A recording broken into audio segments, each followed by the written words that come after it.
Sou Cavi Borges, diretor, produtor, dono da Cavídeo. Estamos aqui no Espaço Cultural Cavídeo, esse espaço novo aí que a gente acabou de inaugurar, que tem uma locadora gratuita, tem uma biblioteca de cinema e agora essa semana vai começar a ter também um centro de exposição. Estamos fazendo uma montagem aqui, inclusive, uma exposição do Steve McQueen, ator. Inclusive, se vocês ouvirem algum barulhinho aí, é que a galera está aqui fazendo a montagem aqui enquanto a gente está gravando essa videoaula. Quem não me conhece vai perceber que eu sou um cara muito tranquilo. Você vê até assim, eu estou de camiseta, bermuda, é o meu estilo, é um pouco o estilo da Cavídeo e é um pouco que vocês vão ouvir agora a minha história, vocês vão entender o porquê disso tudo aqui. E ao mesmo tempo, o jeito que a gente está filmando isso aqui também é feito através de parceiros. O Bruno está atrás da câmera, Fabiano está fazendo a montagem, Gilberto Scarpa vai editar. Então, assim, até a filmagem, de uma certa forma, vai exemplificar o que eu vou falar nessas próximas aulas aí que a gente vai gravar para vocês. Eu vou tentar em cada aula falar um pouco, assim, fazer um embasamento do cinema brasileiro. Vou jogar como exemplo a Cavídeo, que é a minha experiência pessoal, né?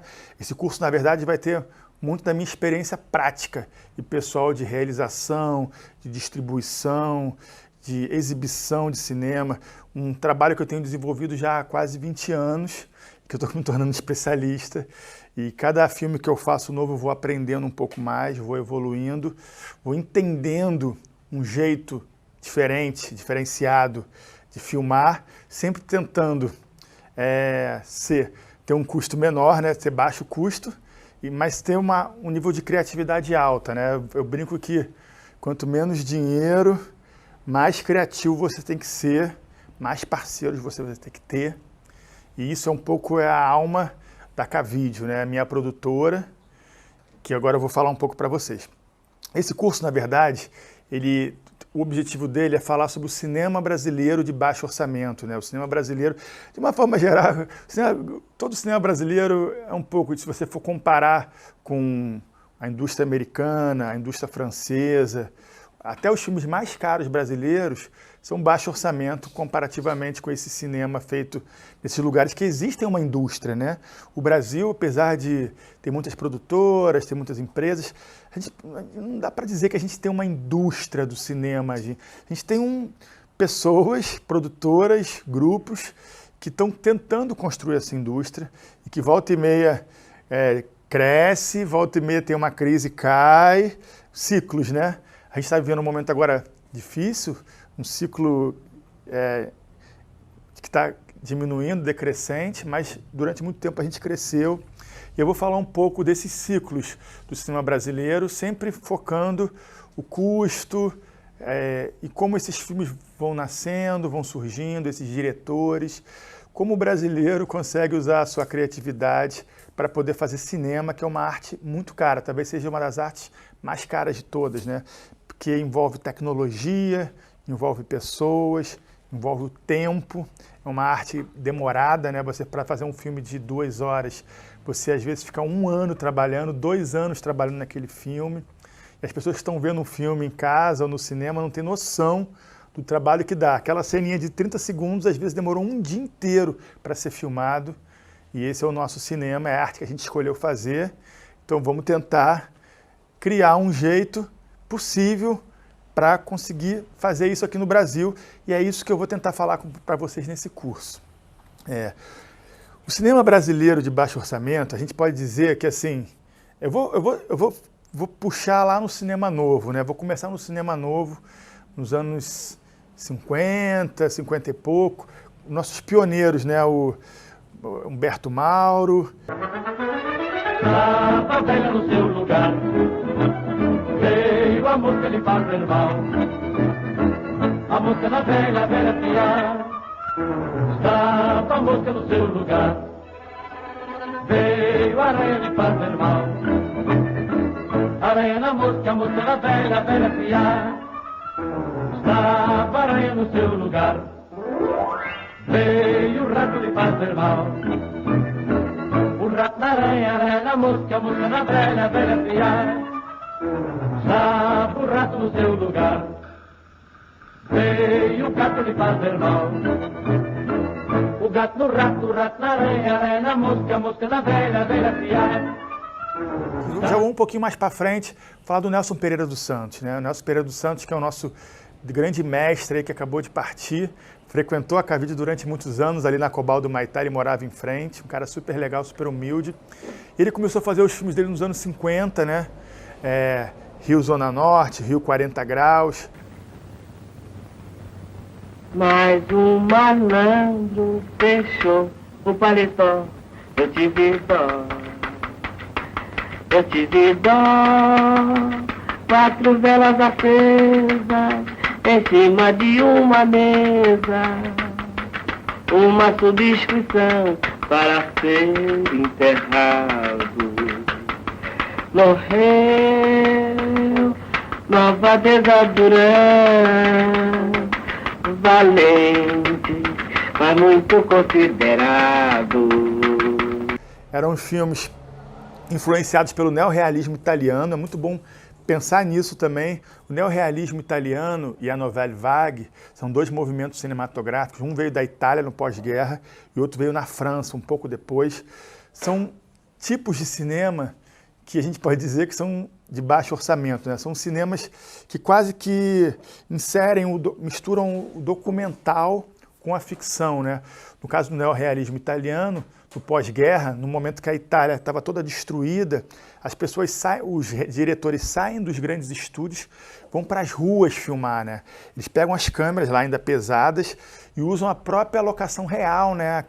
A rua, as casas destruídas, como locações para os seus filmes. Então, assim, não é mais no estúdio, não é mais aquela coisa controlada, não é mais aquela locação construída, não é aquela luz artificial, é tudo real, né? É a luz do sol, o cenário é a própria cidade que está ali na sua frente, os figurantes às vezes são as pessoas que estão passando na rua, entendeu? Então isso influenciou muito o Nelson Pereira dos Santos para fazer seus filmes aqui no Rio. E tanto esses 2 filmes que que eu quero falar aqui, até tem aqui o DVD para mostrar para vocês, Rio Zona Norte e Rio 40 Graus, foi um pouco influenciada por esse neorrealismo italiano.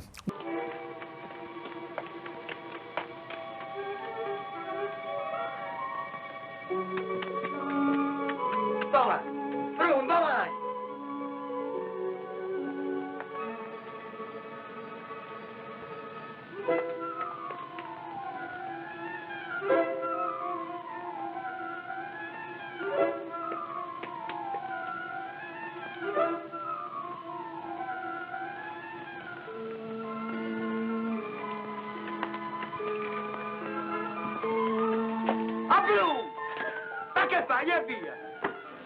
Um pouco depois surge a Nouvelle Vague, que é quase uma resposta a esse neorrealismo italiano, mas na França, né?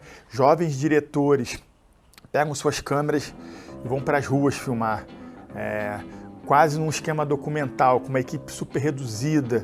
As equipes antes eram de 60, 70 pessoas, agora passam a ter 10 pessoas, 5 pessoas.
E é um pouco isso que hoje em dia eu faço e muitas pessoas fazem dessa nova geração. A gente não pode falar que a gente está criando nada novo, porque esse jeito de filmar, pequeno, simples, já era feito já há muito tempo, e eu estou falando aí de 1950, né, com o Nelson Pereira. O primeiro filme dele, o Rio 40 Graus, foi feito, por exemplo, no esquema de cooperativa. Ele vendeu rifas, títulos, e as pessoas viraram sócias do filme. E com esse dinheiro ele conseguiu pagar essa equipe dele super reduzida e fazer esse filme filmado nas ruas, nas favelas do Rio. Foi um dos primeiros filmes, não foi o primeiro, mas foi um dos primeiros filmes a mostrar a favela, também de uma certa forma. Essa forma de fazer cinema tem a ver também com o assunto que está sendo tratado, né? Não adianta você falar de uma coisa ultra mega sofisticada, uma coisa rica, grandiosa, e filmar de uma forma simples. Então eles perceberam isso, então os próprios assuntos dos filmes também tinham uma pegada realista, uma pegada que mostrava de uma certa forma a pobreza, a miséria. Então isso está refletido tanto na forma quanto no conteúdo, né? No assunto do filme e também no jeito que ele faz o filme também. Eu acho que isso também é interessante pensar nisso, né? Porque hoje em dia, quando eu faço um filme de baixo orçamento, eu já penso em coisas simples, poucas locações, poucos atores, assuntos que retratam a realidade. Por exemplo, é difícil você fazer uma ficção científica com baixo orçamento, até é possível, mas normalmente o assunto, o tema, também tem que ter uma relação com essa pobreza, né? Ou melhor falar, com essa economia de recursos, de pessoas, de dinheiro. Então, voltando lá ao Nelson Pereira, esse primeiro filme dele, Rio 40 Graus, ele fez de uma forma de cooperativa, ele juntou amigos, ele conseguiu a câmera emprestada, ele, inclusive, o dinheiro que ele precisava, ele fez um empréstimo no banco, a gente não consegue nem imaginar isso, e com a própria bilheteria do filme ele conseguiu retornar esse empréstimo que ele fez e dar até um certo lucro para os sócios, as pessoas que entraram com essa grana aí nesse esquema de cooperativa. A gente pode falar que era uma equipe super reduzida, né? Uma equipe de cinema varia entre 30, 50, 70 pessoas, esse esquema de estúdio, né, de mercado. Esse filme do Nelson Pereira foi filmado com 10 pessoas, algumas vezes até com 3, 4 pessoas, nas ruas do Rio, nas favelas do Rio. Os atores eram atores também populares, usava muito os próprios moradores das favelas como figurantes, né? Não tinha essa coisa de pagar figurantes, contratar figurantes. Ele queria mostrar a favela, ele ia na favela, entendeu? Ele queria mostrar o favelado, ele mostrava o favelado. Não tem essa coisa do ator, de contratar um figurante. Ele usa o próprio cenário e a própria locação e as próprias pessoas que estão ali passando ali. Ele agrega o filme, né? Isso não só dá um realismo muito forte para o filme, uma verdade para o filme, como também, de uma certa forma, reduz o custo, né? Se você for para um estúdio, contratar figurantes, construir uma favela, isso que normalmente é feito nesses grandes estúdios, isso seria caríssimo, o custo seria elevadíssimo. Então, nesse caso, ele aproveitou e, de uma forma quase que documental, fez uma ficção integrado a esse cenário, a essas pessoas da favela, como se fosse um documentário, entendeu? E a gente pode seguir um pouco mais para frente, né? Depois do Nelson Pereira, foi um dos pilares do cinema novo. Na verdade, ele não é o marco do cinema novo, mas ele é o cara que influencia essa geração que vem fazer o cinema novo logo na sequência. Posso citar aqui o Glauber Rocha como um dos ícones desse cinema novo, que foi muito influenciado pelo tanto Nelson Pereira quanto também pelo Humberto Mauro. Aí, falar agora de Glauber, a gente vai para a Bahia, né? Ele fez lá vários filmes, e vamos falar, de repente, do Deus e o Diabo, né? Que é o segundo filme dele, mas é o filme talvez mais conhecido aí, que fez ele ir para Cannes, acontecer e tal. Foi um filme também que ele foi para o interior da Bahia também. Existia um roteiro, mas era um roteiro muito assim, simples, não tinha nada muito detalhado. Ele ia viajando pelo sertão da Bahia, ia descobrindo as locações, descobrindo os cenários e também ia filmando como uma espécie de documentário também. Então ele consegue trazer o sertão, ele consegue trazer essa figura do cangaceiro, do Antônio das Mortes, ele consegue trazer essa figura do povo sofrido, que está passando fome, está passando sede. Isso tudo construído em loco, né? Na locação real, ali no lugar mesmo que a coisa acontece, aquilo mesmo, né?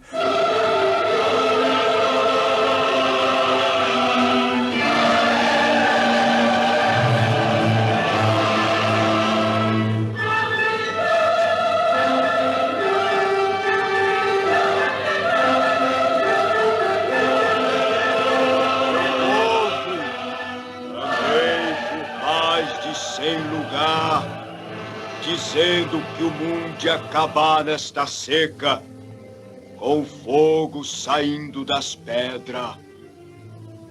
Os prefeitos, as autoridades e os fazendeiros disseram que eu estava mentindo e que o sol era culpado da desgraça.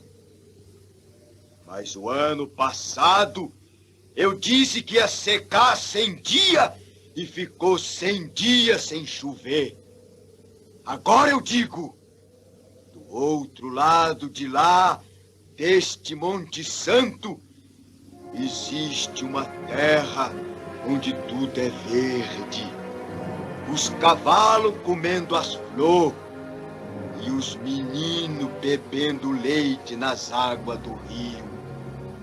É muito interessante que ver esses filmes que às vezes as pessoas estão sempre olhando para a câmera, né? Que para eles também o cinema é uma coisa nova, né? Eles nem sabem ali aonde aquilo vai passar, quem vai ver, nem imaginavam que depois, sei lá, de 50 anos, 60 anos, esse filme estaria sendo visto ainda, estudado, teria rodado o mundo inteiro, passado em Cannes. Aqueles moradores ali que estão participando daquele filme ali, para eles ali é uma coisa, é um teatro, é uma coisa nova, é um maluco que chegou lá com a câmera e saiu filmando e eles estão ali olhando e conhecendo tendo pela primeira vez essa experiência de fazer cinema, assim. Mesma coisa se ele tivesse que pagar esses figurantes, se ele tivesse que pagar essas locações, com certeza ele não teria nem feito o filme, porque eu não sei exatamente quanto custou o filme, mas foi um filme muito barato em relação aos filmes de indústria, né? Os filmes de estúdio, né? Vera Cruz, todos esses estúdios que já existiam no Rio de Janeiro e em São Paulo, que faziam um cinema assim mais certinho, né? Um cinema que a gente pode até comparar, sei lá, com as nossas novelas da Globo de hoje. E esse filme e esse cinema do Nelson Pereira, que depois desemboca no cinema novo, que traz uma nova estética, né? Vai para a rua, filma as pessoas, filma a pobreza. A gente fala até que é um pouco dessa estética da fome, da miséria, que era um pouco os preceitos do cinema novo, né? De mostrar o Brasil de verdade, né? A maioria dos brasileiros não está ali naquela casinha bonitinha, naquele estúdio, naquela cidade. Está passando fome, está na rua, está na favela, está no sertão. E aí esses caras vêm com esses filmes. E esses filmes acabam virando esse movimento chamado Cinema Novo, que ganha o mundo. E são selecionados para festivais de Cannes, Berlim. E de uma certa forma, é como o Brasil começa a ser visto lá fora, né? Em vez de querer imitar o cinema europeu, o cinema americano, ele começa a mostrar o seu próprio cinema. E o que interessa muito para esses festivais que passam a conhecer aquele país, o cinema tem essa força, né, de apresentar um lugar, apresentar um país através das suas imagens. Por isso que eu considero o cinema fundamental e você poder ver milhões de filmes de vários lugares, muito legal, porque você acaba podendo conhecer o Irã, podendo conhecer países que você não queria, você conhece através do cinema, né? E a mesma coisa aconteceu com o Brasil nessa época. Então, as empresas do governo brasileiras começaram a perceber que os gringos, né, que os estrangeiros queriam ver esse cinema, né, não queriam ver aquele cinema caretinha, aquela comédia ali que parecia quase uma novela dos estúdios. Então, criaram uma empresa chamada Embrafilme para patrocinar esses filmes, começaram a ajudar esses filmes a serem feitos. E durante, sei lá, 10, 20 anos, o cinema novo reinou aí, tanto no Brasil quanto fora do Brasil. Eram filmes muito baratos. Me escuta, Cristino. Quem morre acaba. Foi Antônio mesmo que mandou lhe dizer que sua cabeça ia rolar no chão.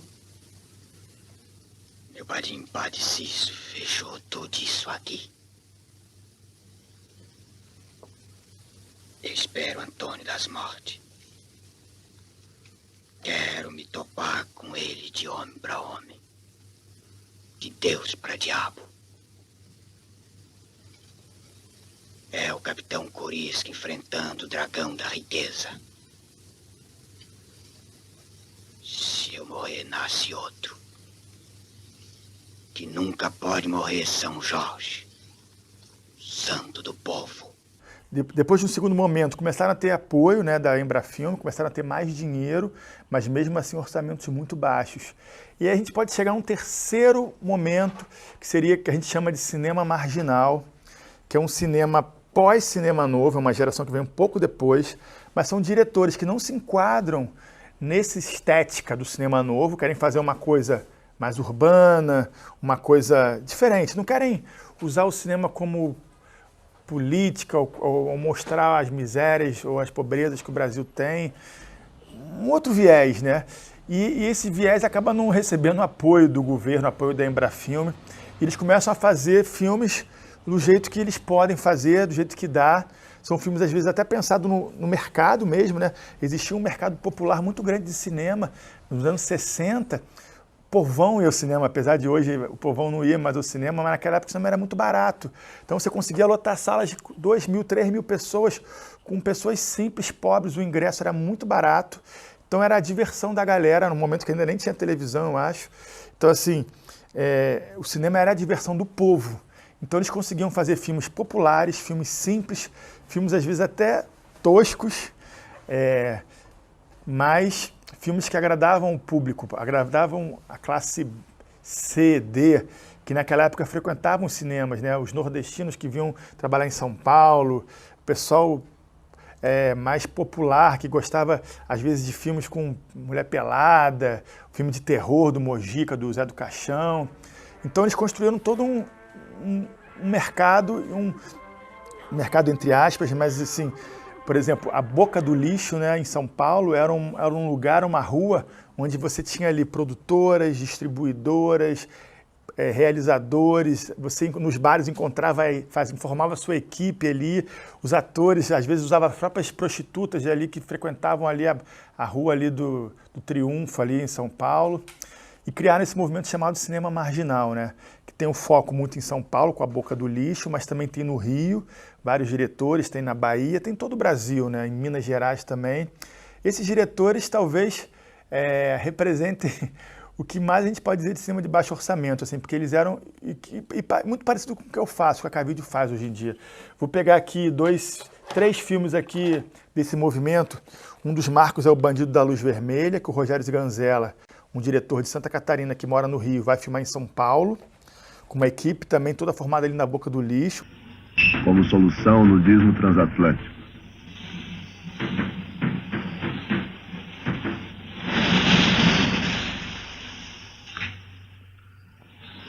É a bomba. E a fome. No século XX, Bomba. e a fome separam o terceiro mundo do resto da terra.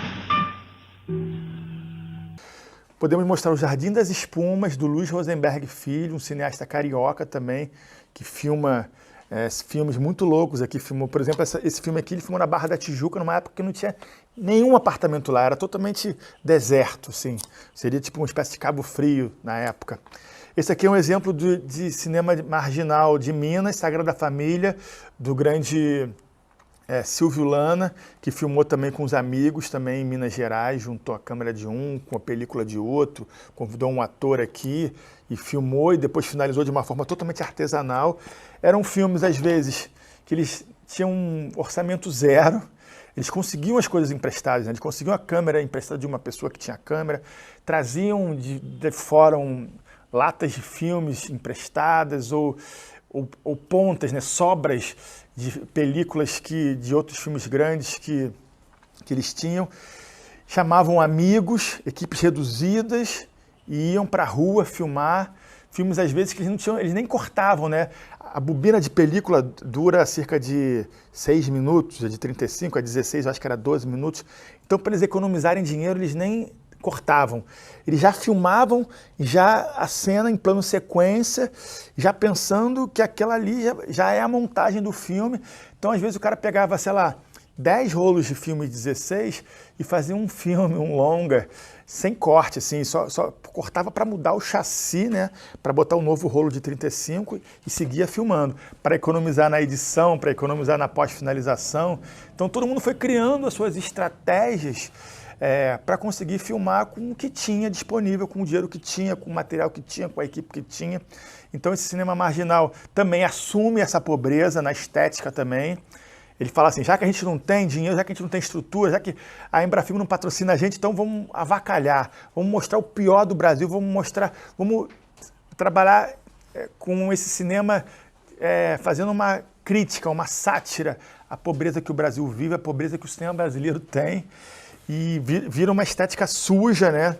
Mas pensada, não necessariamente trash, porque eles sabiam o que estavam fazendo ali, eles pensavam, tinha um pensamento cinematográfico ali por trás, um pensamento filosófico também. Então, assim, eles assumiam essa pobreza, essa miséria, essa falta de orçamento no filme, na estética do filme, no assunto que estava sendo tratado. Normalmente eram filmes que mostravam essa marginalidade, né? Já são filmes mais urbanos, não é o que o Nelson Pereira fazia, que ia para o Nordeste, né? Que o Cinema Novo gostava de mostrar, o Glauber também. Eram filmados nas ruas, em áreas urbanas, zonas de prostituição, e essa virou essa estética do cinema marginal, que é uma estética que está influenciando muito a nova geração de cineastas hoje em dia. Se você for pensar os estudantes de cinema, eles estão hoje em dia muito mais influenciados pelo cinema marginal dos anos 60 e 70 do que pelo cinema novo. Apesar do cinema novo ser o grande marco do cinema brasileiro, lá fora do Brasil, todo mundo conhece o cinema brasileiro pelo cinema novo, a nova geração brasileira e até estrangeira está se interessando cada vez mais por esse cinema marginal, que é um cinema que o que faltava de grana, de estrutura, eles botavam em poesia, em criatividade, em originalidade. Então é um cinema hoje muito estudado. Aqui na K-Video tem muitos filmes. A gente mesmo está lançando esses filmes porque não tem lançados. A internet está ajudando a difundir esses filmes que nunca foram lançados, nunca foram vistos.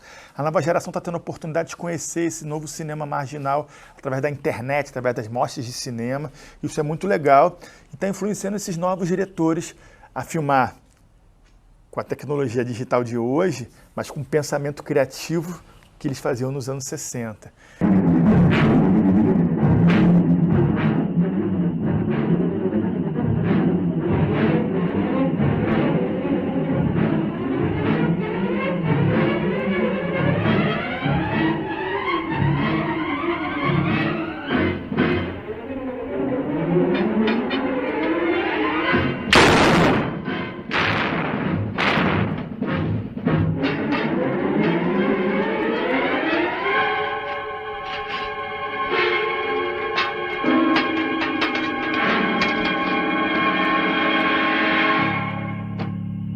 Então, eu mais ou menos mapeei aí um pouco do cinema de baixo orçamento brasileiro. Depois a gente pode falar um pouco dessa retomada, né, que foi nos anos 90.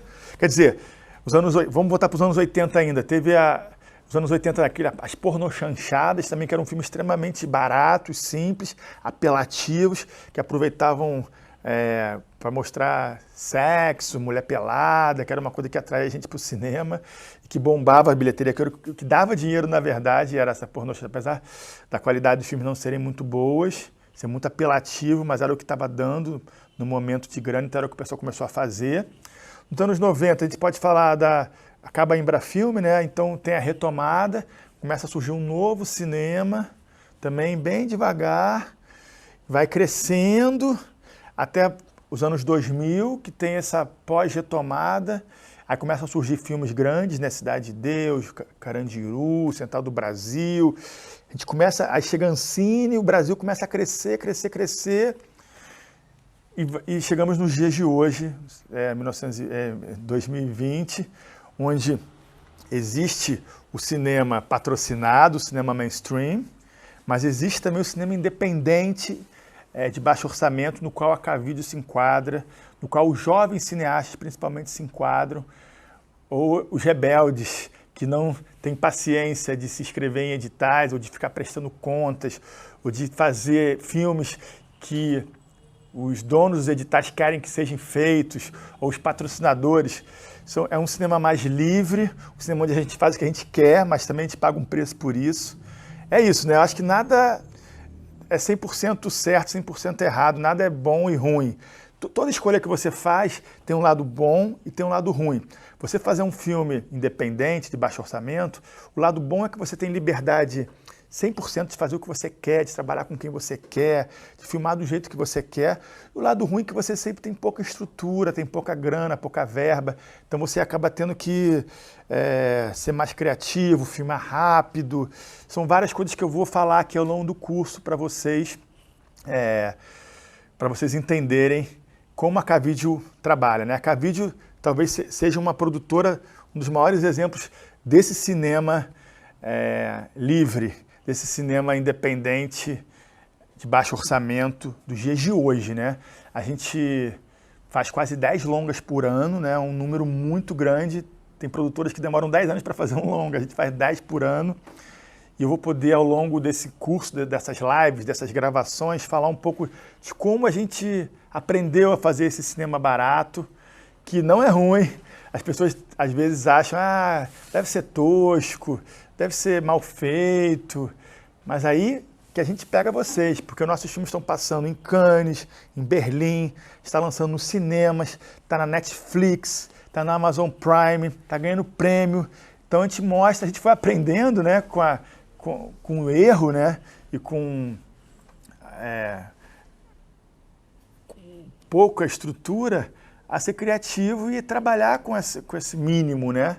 O menos é mais, no caso. E é um pouco que a gente vai falar aí ao longo dessas lives. Eu vou exemplificar um pouco, vou usar um pouco a minha experiência pessoal, né? Eu acho que contando a minha história. Eu vou estar contando a história de muitas outras produtoras também que estão passando pela mesma dificuldade, pelo mesmo caminho que a K-Video está passando. Então eu vou falar um pouco de mim, vou usar um pouco os meus exemplos pessoais para poder falar desse novo cinema independente de baixo orçamento que o Brasil vive hoje. E vou falar um pouco de meus filmes, vou usar meus filmes como modelos, como exemplos, estudo de casos. E o nosso grande Gilberto Scarpa vai, no final do curso, exemplificar com o próprio curta. Alguns curtas vocês vão ver na íntegra. Quando for longa, vocês vão ver trecho desses filmes. E depois, se vocês quiserem também, eles estão todos disponíveis também em várias plataformas. Eu vou falar um pouco também de produção, de distribuição, de exibição. São os 3 pilares do cinema e que não dá para a gente separar uma coisa da outra, né? Porque quando você faz filme, depois você tem que pensar como você vai lançar esse filme e quem vai ver esse filme. Então, no caso, durante esses 20 anos que eu venho trabalhando com cinema, eu fui descobrindo e fui abrindo caminhos para essas 3 etapas, né? Então eu faço meus filmes, eu distribuo meus filmes, eu lanço meus filmes, sempre de uma forma criativa, independente, de baixo orçamento, e cada vez mais tenho conseguido atingir resultados melhores e maiores e atingindo mais pessoas. O cinema trabalha com a tecnologia, né? Então sempre que a tecnologia muda, o cinema muda junto. Então não tem como a gente dissociar essas mudanças tecnológicas que a gente vive. A gente está vivendo, por exemplo, agora na pandemia, com o cinema. Cada mudança tecnológica que acontece e que muda tudo, o cinema também muda tudo, entendeu? Então, eu vou sempre também estar fazendo comparações e linkando com o tempo que a gente está vivendo, né? O que eu fazia há 1 ano atrás, antes da pandemia, já está totalmente transformado agora por causa da pandemia, né? Esse cinema da pandemia também, que é uma aula que eu vou dar para vocês aqui inteira, falando sobre isso. Nessa pandemia eu consegui fazer 4 longas-metragens, filmes que a gente não tinha nem encontro presencial com as pessoas, trabalhava com arquivo, a gente foi se adaptando a essa nova realidade. Eu acho que é isso que acontece ao longo dos anos. O brasileiro e o cineasta independente, o artista independente, ele vai se adaptando com as mudanças do Brasil, as mudanças tecnológicas e vai desenvolvendo esse cinema, que é um cinema brasileiro só nosso.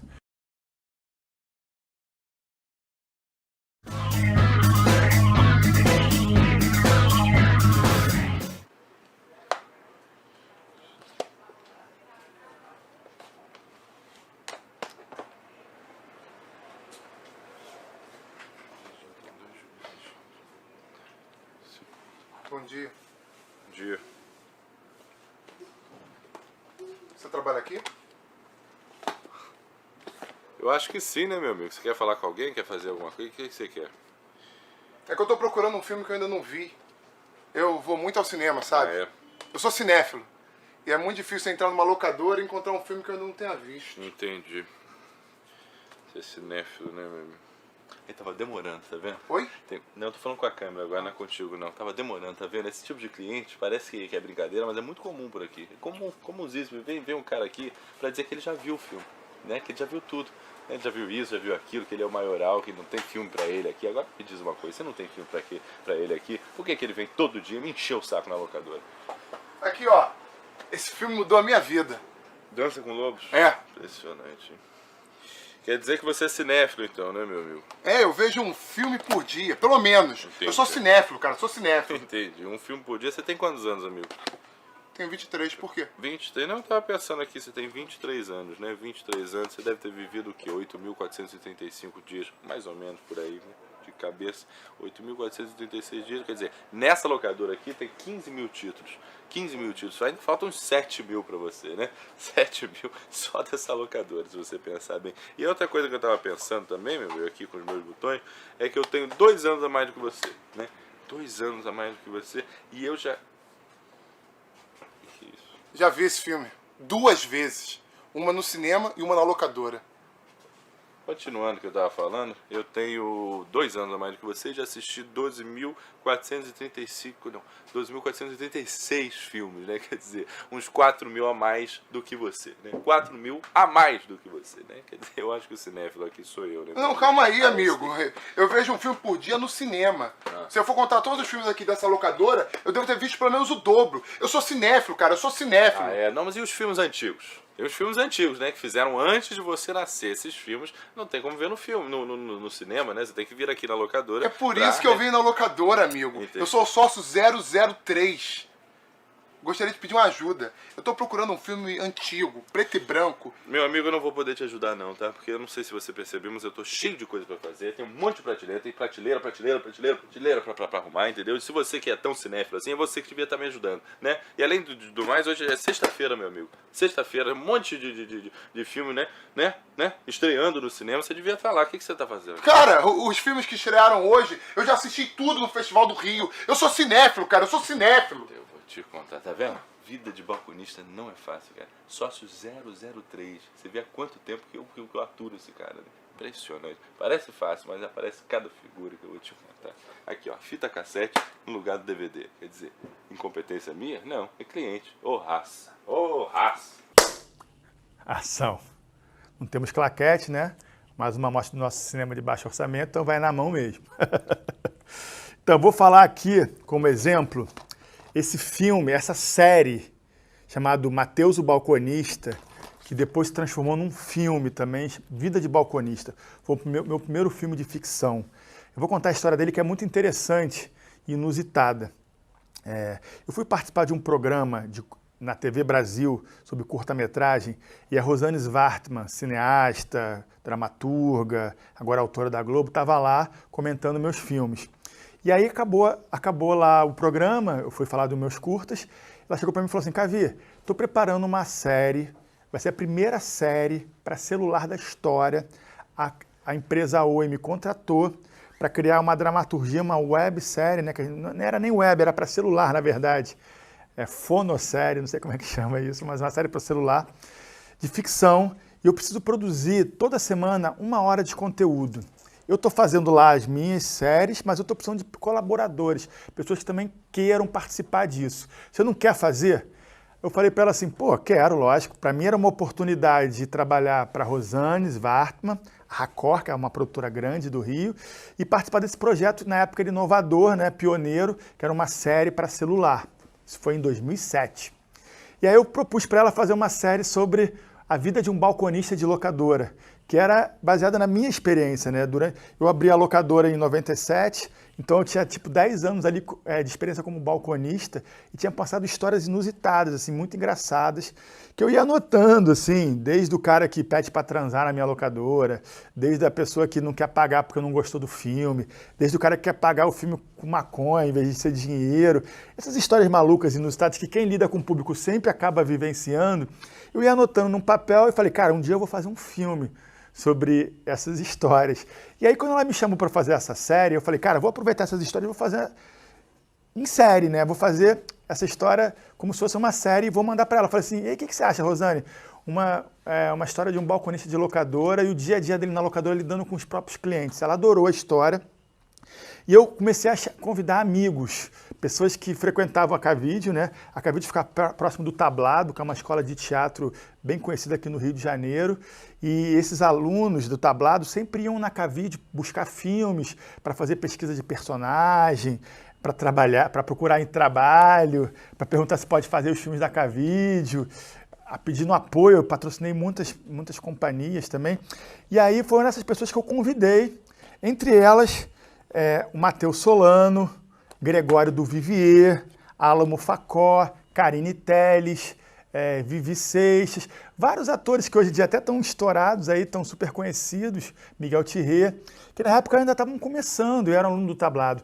Eu não tinha muito dinheiro, na verdade, eu descobri, quando eu perguntei para a Rosane, e o orçamento, quanto dinheiro tem para fazer essa série? Ela falou assim, Cavi, tenho R$2.000. Eu falei, mas R$2.000 é o quê? O meu cachê? Ela falou, não, R$2.000 é para você filmar uma temporada inteira de 12 episódios, para fazer 1 hora de conteúdo. Você vai ter que escrever, filmar, editar, pagar os atores e me entregar. Só tenho 2.000. Eu falei, porra, mas não é um projeto da Oi, telefonia, não tem grana. Eu falei, não, Cavi, é um projeto teste. Se der certo, vamos conseguir mais grana. Aquele mesmo papo de sempre que a gente está acostumado. Mas, por enquanto, só temos R$2.000.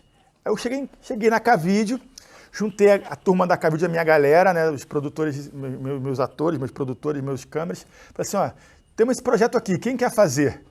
Ninguém quis fazer. Ninguém achou que fosse valer a pena. Todo mundo achou, pô, ela tá te explorando, Cavi. Pô, lógico que tem mais dinheiro. Mas eu falei, cara, eu já ia fazer isso sem grana nenhuma do meu dinheiro. Eu sempre tento tentar olhar o lado positivo das coisas. Já não tenho muito dinheiro. Normalmente eu não teria dinheiro nenhum para fazer. Nesse caso eu vou ter R$2.000, eu vou poder participar de um projeto pioneiro no celular, eu vou poder trabalhar com a Racor e vou poder ainda empregar meus amigos e contar a minha história. Vamos fazer! E aí eu fui por instinto, independente de todo esse problema de grana, a gente foi. Mas para isso acontecer e dar certo, eu tinha que filmar tudo em um dia. A minha locadora fechava meia-noite e abria às 10 da manhã. Então era nessa noite, nessa virada de noite, que eu tinha que filmar os 12 episódios de 5 minutos para fazer 60 minutos de conteúdo. E aí eu comecei a montar estratégias para conseguir fazer isso em uma noite, né? Filmar 1 hora de material em uma noite, uma temporada inteira em uma noite. Então o que eu pensei? Vou fazer tudo em plano sequência, ou seja, não vai ter corte, para não precisar contratar editor. Vou filmar dentro da minha locadora, o cenário já está pronto, vou usar essa luz mesmo aqui que tem aqui, vou filmar com uma câmera de baixa resolução também, não pode ser alta resolução, porque para passar no celular não poderia naquela época ser em Full HD, então eu peguei a minha PD, peguei lá, contratei meu técnico de som e paguei um cachê simbólico para cada ator de R$50. E chamei esses atores de teatro, que são bons atores de improviso, né? Porque não tinha corte, né? Do início até são 5 minutos de cena sem cortar. Então eu tinha que contar com atores que tivessem acostumados a improviso, né? Eu dava um roteiro, mas eles podiam ali improvisar. E chamei esses atores, filmamos uma noite. Eu lembro que eu tinha R$300 de cachê pro câmera, tinha R$300 pro cara do som, tinha R$50 para cada ator. E tinha, sei lá, R$500, R$600 para o Matheus Solano, que ia fazer todos os episódios, né? Era um ator fixo, e R$50 para cada ator que fosse fazendo cada capítulo, né? Cada episódio. E filmamos e entregamos lá 12 episódios para a Racor, para a série chamada Matheus, o Balconista.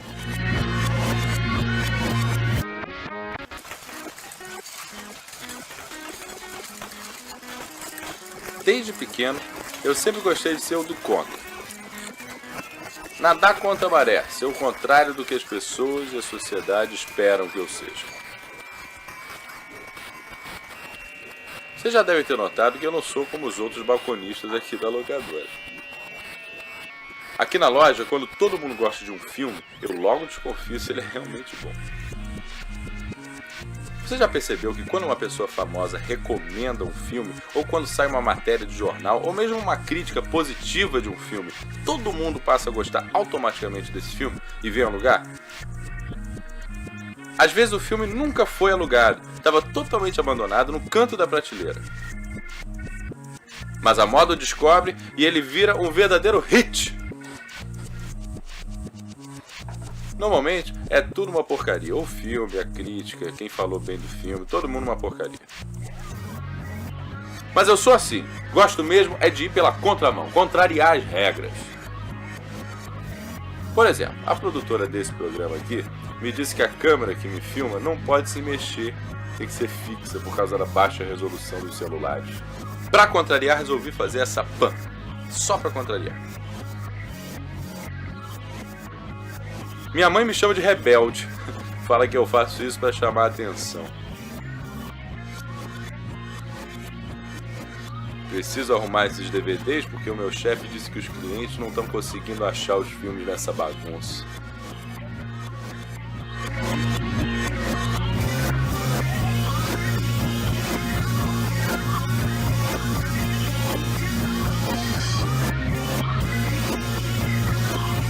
Além do mais, somos muitos, então o que vai nos diferenciar é justamente isso. Contra a cultura, contra todos, contrabando, contra a mesmice.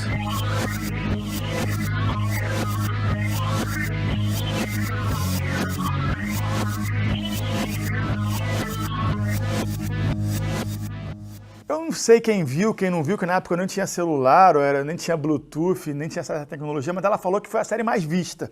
E me encomendou uma segunda temporada. Fizemos. Uma terceira temporada. Fizemos. Chegamos a fazer 6 temporadas.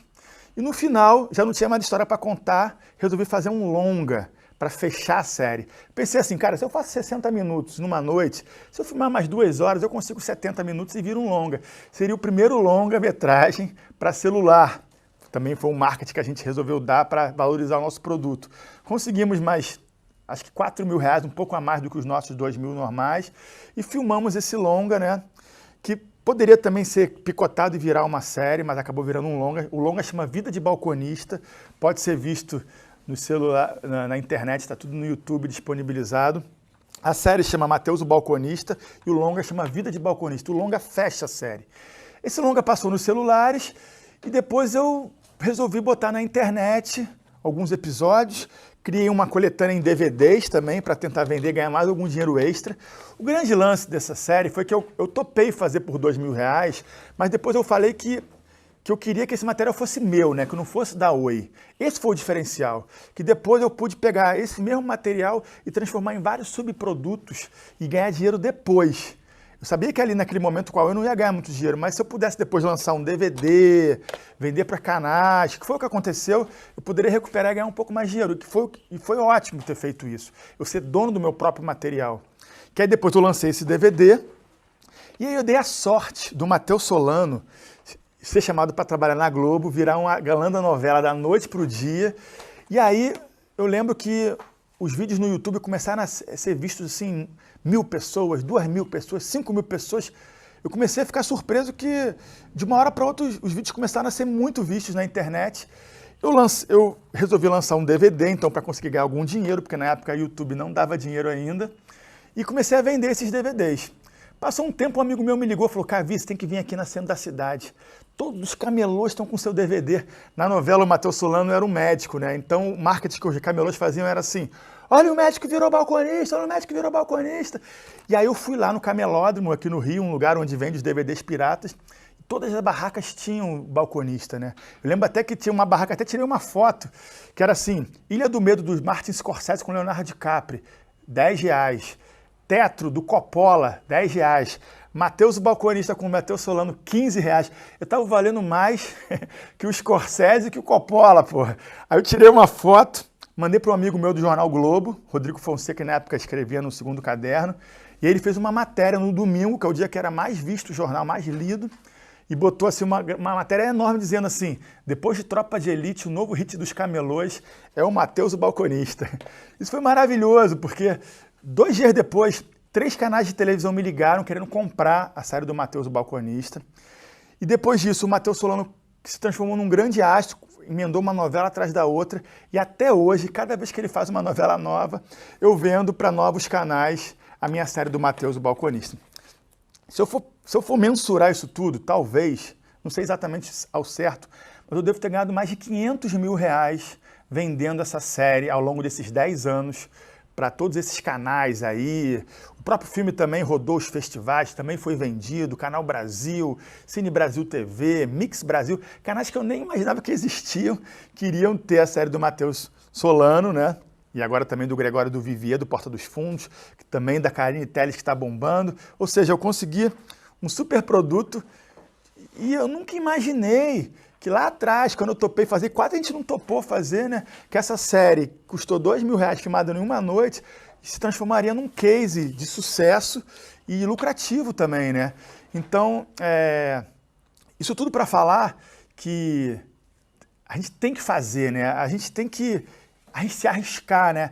Investir às vezes ganhar pouco para fazer, mas sabendo que aquilo ali pode se transformar numa ramificação e você pode ganhar depois, né? Num segundo momento. Essa é uma mentalidade empreendedora que eu acho que o cineasta tem que ter, sabe?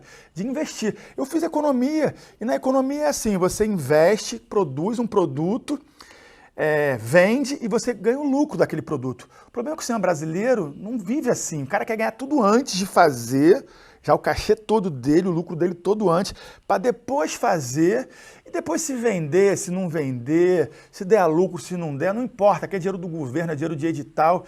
Isso é um pensamento muito errado, eu acho, sabe? E a Cavide trabalha nesse, como a gente não ganha edital mesmo, a gente trabalha nesse pensamento da economia real mesmo, assim, de investir primeiro, gastar primeiro, fazer e depois tentar ganhar com o lucro, com a venda desse produto. Isso foi um super case, foi um super exemplo que aconteceu isso. Eu fiz com um dinheiro muito pequeno e com o tempo, depois eu fui transformando em vários subprodutos, né?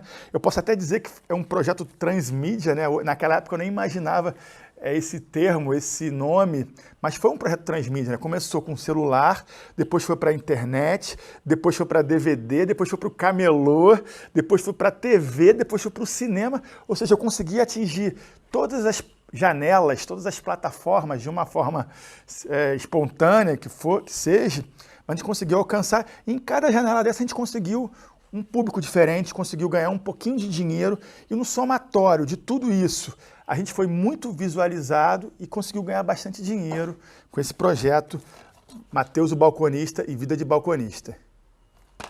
Esse, então, é o nosso primeiro exemplo, é o nosso primeiro estudo de caso de uma produção da Cavide feita com baixo orçamento, alta criatividade e que até rendeu bastante dinheiro para a gente.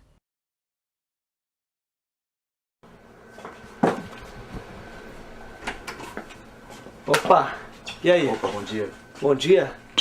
Tudo certo? Como é que tá o movimento aí? Cara, tá bom? hoje começou meio devagar, mas ontem foi ótimo. A gente até bateu a meta de mais de 100 locações num dia só. Aê, parabéns, hein? Aê, sabe o que é isso aqui? O quê? Tua prova. Ah, porque não é porque tu bateu meta aí que tu não vai ser avaliado. Tua provinha aqui, ó, priminha, no Word. Mas, como diria o nosso querido Erasmo, pode vir quente que eu tô fervendo. Perdeu ponto. Piada ruim aqui, perde ponto. Viu? Não, ok. Mas mesmo assim, eu queria dizer que eu me preparei muito mesmo pra esse momento. Tá. Só te avisar que tudo que você disser, tá, pode ser usado contra você nessa avaliação e também no filme aí que eu tô fazendo, que tem um personagem com a tua cara que é um merda, total merda, que acha que pode enganar o patrão, tudo. Então fica esperto, tá? Mas entendo, mas assim, eu queria dizer que se você me mandar embora... Opa! Você perdeu 7 pontos. Se você me mandar embora, você vai perder uma ótima chance de acompanhar o crescimento e o amadurecimento de um personagem que surpreende a todos no final. Pô, isso faz sentido. Faz sentido. Agora guarda essa porra, né? Isso. Porra, tu não sabe? Isso. Depois eu guardo. Deixa aí, bonito. Ó, porra. Sorte que isso não tá sendo avaliado. Não, tá? não. Mas depois vai ter essa avaliação também. Arrumar as paradas. Deixa aqui tudo. Puta que pariu. Vamos lá, as perguntas. Tá, primeira pergunta. Tempo! Tim! Diz aí, nome de 3 filmes do Godard. Quantas vezes eu posso pular? Uma. Pulo. Puta que começou mal, né? Começou mal. Nome do protagonista do filme O Pianista. Adrien Brody. Depois do Pianista, em 2002, que ele ganhou o Oscar de melhor ator, ele foi chamado para fazer o King Kong. Antes ele tinha feito Contos de Nova York e tinha sido indicado para prêmios também pela sua atuação em Restaurant. Quando ele tinha 10 anos, mais ou menos, ele começou a fazer festa infantil, número de mágica, e aí com 12 ele se inscreveu num concurso. Tá, maneiro. Tá chato. Já vi que tu sabe tudo o que. Tu é fã desse cara? Não. Eu resolvi focar meus estudos essa semana nos ganhadores do Oscar, cara. E tu acha que tu fez bem? Claro. Demorou, tô otimista, né? Porque um monte de gente ganhou o Oscar. Agora, para a próxima pergunta, se ferrou. Aqui, ó. Diz aí. Nome de 3 filmes que o ator Zé Dumont fez. Kenoma, Dois Filhos de Francisco e Área do Movie. Tu viu Kenoma, teu palhaço? Não, mas eu sei que ganhou o prêmio. Ah, tu estudou o Kikito também? Também. Porra, maneiro, mandou bem mesmo. A última pergunta, agora mais difícil, né? Se eu acertar, eu tô contratado? Tá. Pode mandar, então. Tu tá pronto? Cite 3 filmes de Cacá Diegues. Orfeu. Perdeu ponto, fala 4. O Maior Amor do Mundo. Isso. Deus é Brasileiro. Isso. E... Baby Brasil. Baby... Bye Bye Brasil, não? Isso. Bye Bye Brasil. Porra, Brad, vou ter que te fazer mais uma pergunta. Tava aqui, pergunta bônus. Vai lá. Você acha que está preparado para ser atendente da minha locadora? Não. Não? Então por que eu vou te contratar? Cara, eu sou apaixonado por cinema. Eu acho que eu tenho muito a aprender contigo. Eu tô aceitando o salário ridículo que você tá oferecendo. E não tem mais nenhum candidato interessado. Eu acho que esses argumentos, sobretudo o último, me convenceram. Parabéns, a locadora tá te contratando, viu? Agora eu quero mais ver vassoura aqui no meio da locadora. Tá? E vamos bater essa meta todo dia. E, porra, Baby Brasil, amigo, foi foda, hein?